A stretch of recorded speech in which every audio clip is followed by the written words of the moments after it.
Just starting in the upper left-hand corner, obviously they put Doctor Doom in the upper left-hand corner because he's like the main character of Avengers Doomsday. So this depiction looks pretty close to the better HD first look that we got a little while ago. This is what it actually looks like in nice shiny HD footage. You also notice as we're going through all these too, is that the only people that are featured on here, on this crew wrap gift, are the people that were featured during the official Chair Watch video, even though we know a lot of other characters like Spider-Man, Deadpool, Wolverine are also going to be in the movie. Captain Marvel, for instance, they're probably leaving them off because they knew that people would be posting this stuff during the wrap parties, so they didn't want it to be too spoilery. We ready? Right beneath him is short-haired Thor. So Thor is back. Notice he's got the gold emblems on his costume. It looks a little bit different from the one that he was wearing at the end of Thor Love and Thunder. So it seems like he's gotten another new costume, but he's also cut his hair again. So if you're a big fan of short-haired Thor, he is back. Sam Wilson in the same Captain America suit that we saw him in at the end of Captain America Brave New World. Ant-Man in the same suit that we saw him in at the end of Ant-Man the Wasp Quantumania. Then we get some slightly different Fantastic Four costumes. So you notice they're wearing the exact same base level costumes that they wore in the Fantastic Four movie, but a couple of them have jackets. Everybody but Ben Grimm, basically. Does that snazzy birthday sweater help you prep faster? You know.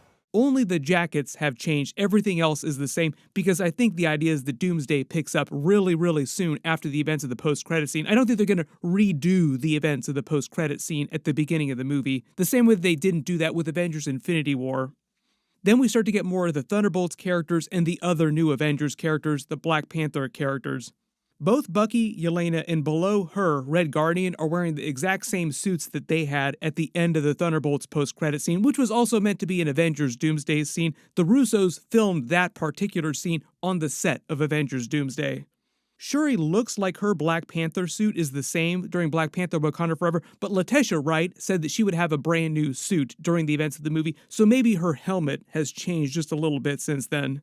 Shang-Chi looks like his suit has not changed since the end of the Shang-Chi movie. It's been a couple years. There were a couple of jokes that the actor Simu Liu was telling on Twitter when they were talking about doing other sequels to other more recent movies. Like, people were getting sequels way, way faster than he was getting sequels. They will eventually do Shang-Chi 2, but not till after Marvel Phase 7 starts, after Secret Wars.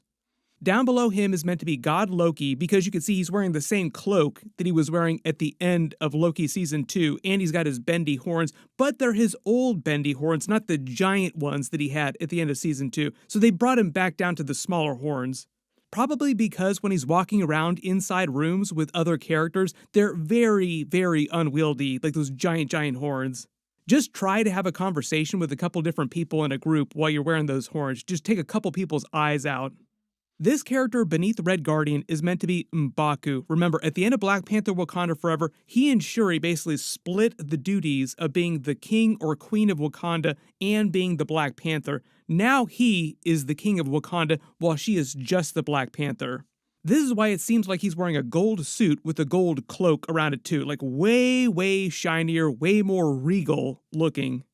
Then we get another comic book accurate glow up for Namor. Beneath him, notice he's got the popped collar just like comic book Namor. One of the only changes though is that he's wearing a vest, like a shirt underneath that instead of going completely shirtless. Next to them, starting at the top, this is meant to be Ian McKellen's Magneto.